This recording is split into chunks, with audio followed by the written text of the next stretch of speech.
देखो विद्यार्थियों, 11.4 प्रमेय समांतर चतुर्भुज के सम्मुख कोण बराबर होते हैं। हमें सिद्ध करना है।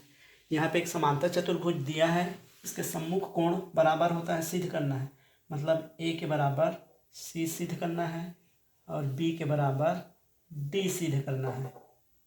ठीक है, तो इसके लिए क्या करते हैं, समांतर चतुर्भुज ए बी सी डी में ए बी समांतर सी डी है और ए डी समांतर बी सी है। लिख देते हैं, सिद्ध करना है ए बराबर सी सिद्ध करना है और बी बराबर डी सिद्ध करना है। तो समांतर चतुर्भुज ए बी सी डी में देखो ए डी समांतर बी सी है, ये दोनों समांतर हैं। इस प्रकार ऐसे इस प्रकार समांतर हैं। तो इस प्रकार यदि समांतर हो और एक तिर्यक रेखा हो तो इनका और इनका योग 180 अंश होता है। ठीक है, तो इसी को लिखेंगे समांतर चतुर्भुज ए बी सी डी में ए डी समांतर बी सी है। तो angle A plus angle B बराबर 180 अंश। इसको क्या लिखते हैं, अंतःकोण। अंतःकोणों का योग 180 अंश होता है। एकांतर अंतःकोणों का योग 180 अंश होता है। तो इसी प्रकार लिख सकते हैं, समांतर चतुर्भुज में ए बी समांतर ये ए बी समांतर ये सी डी है। अब ये समांतर ये लेना है दूसरे बार में। पहले बार में ये समांतर ये लेना है, दूसरे बार में ये समांतर ये लेना है। तो ए बी समांतर सी डी है, ठीक है, या डी सी है। तो एंगल इसी को कॉमन लेना है और कटा देना है। तो angle A plus angle D बराबर 180 अंश। इसको भी यही कारण लिख सकते हो, एकांतर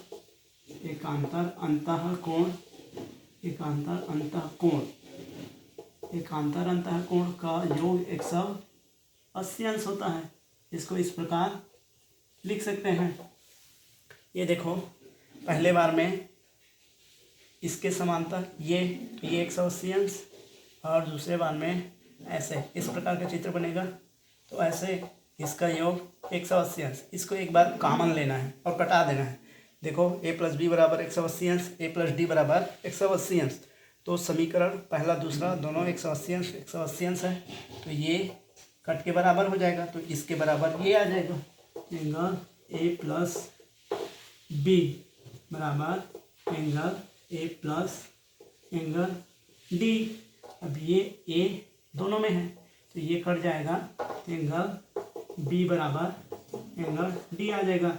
इसी प्रकार ऐसे सिद्ध कर सकते हो।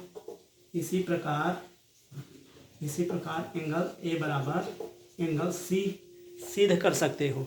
इसी प्रकार अगला प्रमेय देखते हैं। 11.6 प्रमेय हमें सिद्ध करना है, समांतर चतुर्भुज के विकर्ण एक दूसरे को समद्विभाजित करते हैं।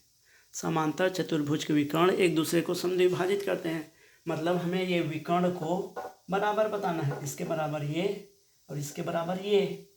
तो देखो, हमें एक समांतर चतुर्भुज दिया है जिसमें ए सी और बी डी दो विकर्ण हैं। इसी को लिख देते हैं, दिया है हमें ए बी सी में ए सी और बी डी विकर्ण ओ पर कटता है एवं ये समांतर चतुर्भुज है। तो इस भुजा के बराबर ये भुजा होगा, इस भुजा के बराबर ये भुजा होगा समांतर चतुर्भुज में।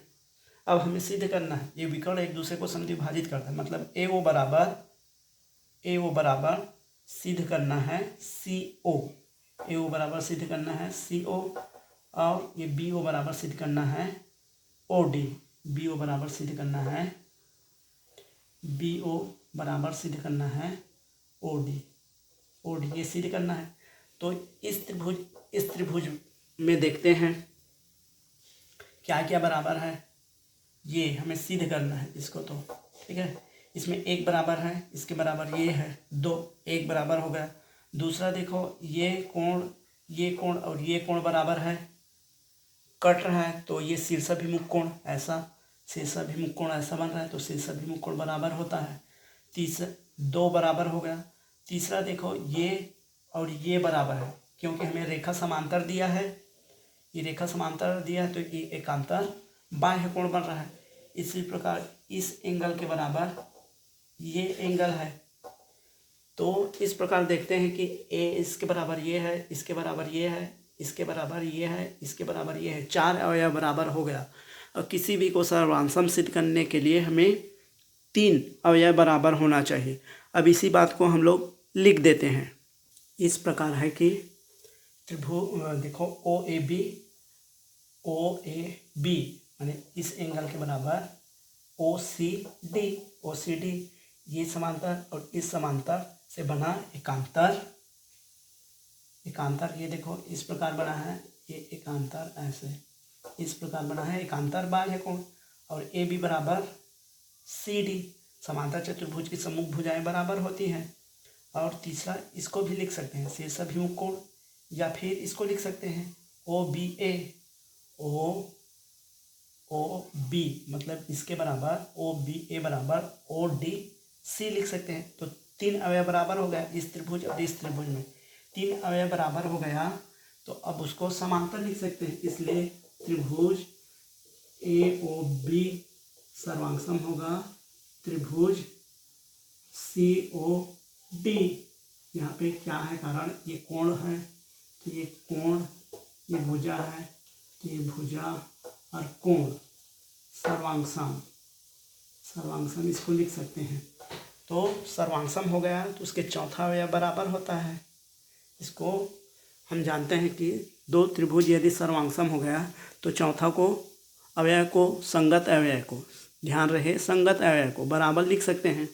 तो इसको ले लेते हैं ए ओ बराबर ये ओ सी लिख सकते हैं। ये इसको कारण क्या लिखेंगे, सर्वांगसम त्रिभुज के संगत अवयव, सर्वांगसम क्या सी पी सी टी इसी को बोलते हैं सर्वांगसम त्रिभुज के संगत अवयव। ए ओ बराबर ओ सी लिख सकते हैं और बी ओ बराबर ये बी ओ बराबर ओ डी लिख सकते हैं, ओ डी।